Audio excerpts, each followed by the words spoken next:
Oi, gente. Eu vou falar hoje sobre o jejum intermitente, a minha experiência, minhas experiências.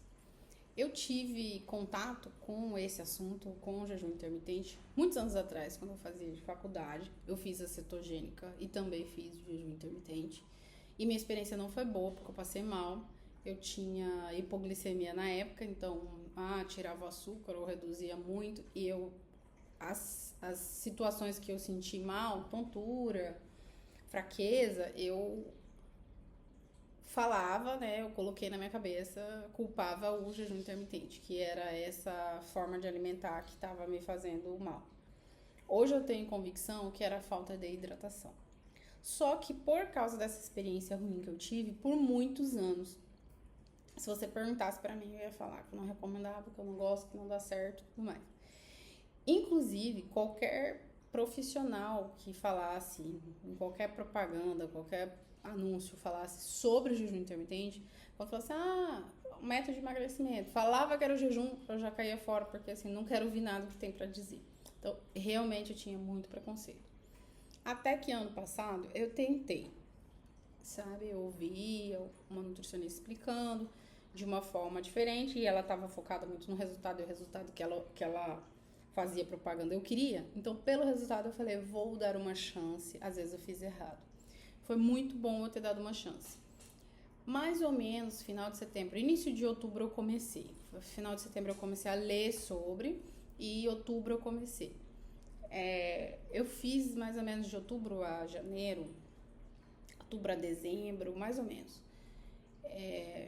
Concomitante ao jejum, também não vou falar que foi só jejum, eu me comprometi a fazer bike todos os dias, aquelas bike spinning, não é nas redes credenciadas, eu comprei uma bike então, fazer em casa, porque eu tinha uma meta de secar tantos quilos e tal até uma data específica. E foi legal. Em relação à bike, eu acho que ela dá uma modelada no corpo legal, principalmente afinar a cintura e uma modeladinha no glúteo, que são as coisas, geralmente são as principais queixas de nós mulheres. Então, pra mim foi muito bom. Mas grande parte disso, acredito até a perda abdominal, porque às vezes a gente emagrece tudo, mas a barriga não some. Eu devo ao jejum intermitente. E aí, ele pode ser visto como vilão, ele pode ser visto como mocinho. Dá pra ser visto de ambas as formas. A minha experiência agora foi boa? Foi. Só que eu entendo que eu fiz dessa forma correta da outra vez, não tinha dado certo.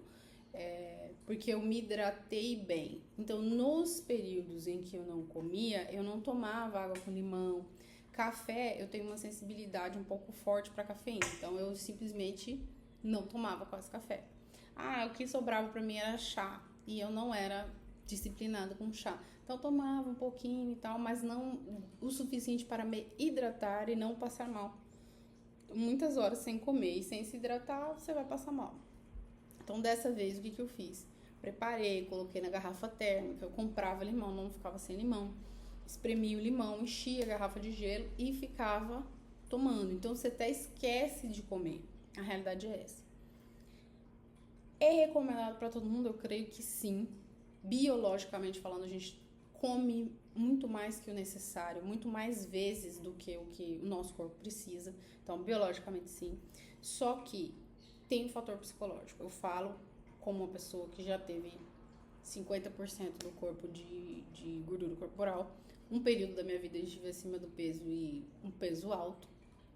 Então, tem pessoas, e a gente não pode esquecer esse pedaço, que tem compulsão alimentar. O jejum intermitente, eu entendo que não é que ele foi criado, né? Não sei se ele foi criado, mas pela ideologia desse método, eu entendo que ele cura a compulsão alimentar, ele pode curar. Só que ele pode fazer um efeito rebote também, pode dar um efeito rebote. Você pode, se você tem compulsão ou histórico de compulsão, pode ser que volte. Por quê? Porque você vai ficar um tempo muito mais longo sem se alimentar. Então, se psicologicamente você já está entendendo que aquilo é uma restrição, que aquilo está pesado, quando você puder comer, provavelmente você vai exagerar. Se você tem compulsão ou esse histórico. Pode ser que. Então, o problema da gente seguir tendência, seguir moda, é isso. Primeiro, para fazer jejum intermitente, você tem que estar muito comprometida. Não é o médico, o nutricionista que vai passar e que vai ter resultados maravilhosos se você não se comprometer. Eu me comprometi e compromisso comigo mesma.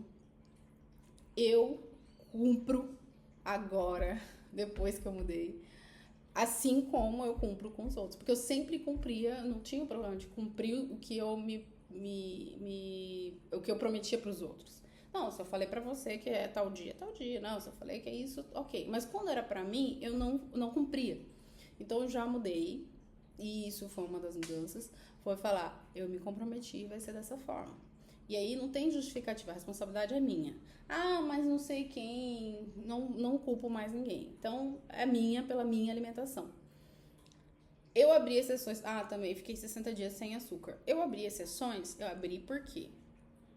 Pela questão psicológica e também porque eu tenho algumas situações. Eu passei, por exemplo, por 2 episódios que eram únicos, que era um casamento de uma amiga. Eu não ia deixar de comer o docinho, ou comer o bolo, ou até acho que o drink sem álcool eu tomei, ou aí um aniversário de 15 anos. Também é uma vez na vida. Eu não vou deixar de comer. Só que foi muito menor. O que eu acho, assim, maravilhoso no jejum intermitente, agora eu vou falar do resultado, não vou falar só do peso. Gente, foi uma mudança de mentalidade muito grande em relação ao alimento. Quem já teve restrição alimentar quando criança ou na vida, né, principalmente na infância, seja porque tinha pouca comida, seja porque não sabia se tinha para a próxima refeição, enfim, muita escassez é um dos pontos da compulsão, não é só isso, né? Mas muitas famílias brasileiras, então acho que o histórico é muito maior para esse lado. Pessoas que tinham muita escassez. Então ela ainda na cabeça dela, inconscientemente, é como se fosse faltar. Você, às vezes como criança, você está sempre pensando ali, ah, não vai ter, ou tem que dividir, ah, não tem para todo mundo. Então, psicologicamente, a gente começa como se fosse uma questão de segurança, entendeu? Eu tenho que comer porque eu não sei se vou ter amanhã. Por mais que às vezes não, a condição nossa, graças a Deus, melhorou, sempre melhora, a gente tem condições de comer melhor, tem acesso a outras coisas e às vezes você começa a se esbaldar como se não houvesse amanhã. Então precisa de um trabalho psicológico muito grande, uma força interior muito grande, que a gente tem que reconhecer que às vezes a gente não tem, às vezes tem, pra falar pra mim mesmo. Tem até um versículo que fala isso. Tudo me é lícito, mas nem tudo me convém. Não é proibido, tá lá. Quer ver um exemplo? Você vai, e isso tem a ver também, e aí é uma interpretação minha que vai muito além, porque a escassez ela não é só em relação à comida, né? A escassez de carinho, a escassez de afeto, eu tenho que fazer isso porque senão não vou ter, tenho que fazer isso senão não vou ser, por exemplo, de validação, de elogio e tudo mais. O buraco é bem mais embaixo. Mas, voltando, saber o seguinte, falar pra si mesmo, amanhã vai estar à minha disposição. Depois eu vou poder comer isso. Ou então, olha, tem isso aí, depois que eu comecei a fazer um exame de consciência do quanto a gente come além. E eu não tô falando só de prato grande, mesmo que você não tenha um prato grande, mas é ficar toda hora comendo, ficar toda hora beliscando, a gente não tem essa necessidade. E a gente come além nesse sentido também. E então assim, eu não encho o meu prato, mas estou toda hora na geladeira abrindo e comendo, sem sentir fome. Que é o tédio, que é a fome emocional que a gente fala. Então, o que é essa fome? Você começa a fazer exercício. Então, como eu fiquei bastante tempo sem comer, bastante horas, fiz de 14, de 16, de 18, eu não ficava contando. eu comecei a pensar, poxa, se fosse no tempo normal, eu tô um pouco suada que tá quente aqui. Eu teria comido 4 vezes, por exemplo. Às vezes não sentar no prato, numa refeição, que a gente geralmente não faz isso, mas pega uma coisinha aqui, pega uma coisinha ali. E não precisava. Então a gente começa, não é só a questão do emagrecimento, é a mudança na mentalidade. É saber que não é porque tá ali, então você vai num ambiente que tá a família inteira e tá cheio de comida, você tem que comer um de cada, você não tem que comer. E um dia quando eu tiver atingido o meu objetivo, eu vou voltar, vou abrir umas exceções, eu vou fazer isso, igual eu tô falando do casamento, do aniversário de 15 anos, eu vou fazer, vou comer, eu não vou deixar de viver nem de socializar. Mas a comida não é o centro da nossa vida. Muitas vezes a gente tem como se fosse o centro, e aí ela tá ocupando um espaço que não é dela. E tem que conscientizar, fazer uma análise do que eu tô fazendo, o que a comida tá ocupando, qual espaço na minha vida. É o espaço do afeto? É o espaço do lazer? É o espaço do descanso? É o espaço do amor próprio? Porque tem gente que se entope de comida para se prejudicar, né? Então, que espaço que eu tô colocando a comida que não é lugar dela? Porque se a gente for olhar ipsis literis, a comida é para sobrevivência, né? É um combustível para o nosso corpo. Ah, eu não vou tirar o aspecto cultural, de sentar, da comida da vovó, tem tudo isso envolvido? Tem. Mas a gente não precisa se esbaldar e esse não é o nosso dia a dia.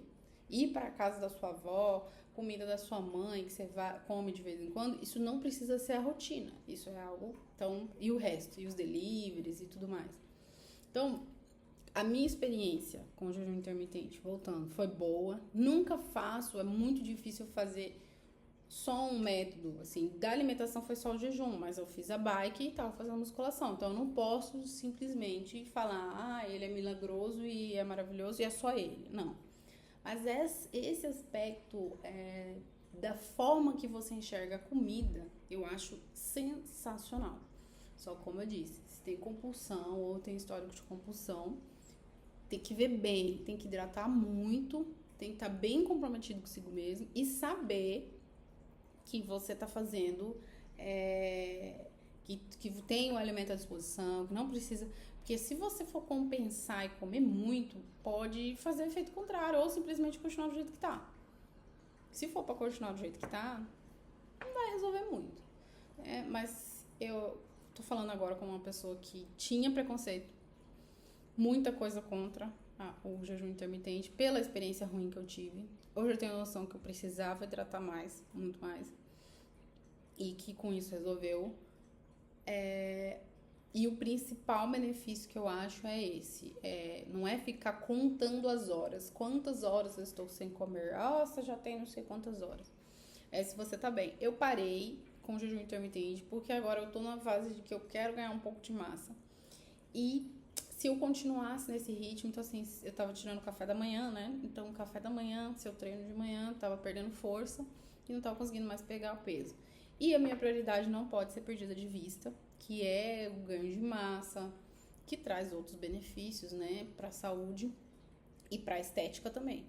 Então, eu dei uma reduzida agora, mas é legal. Eu recomendo, eu gosto.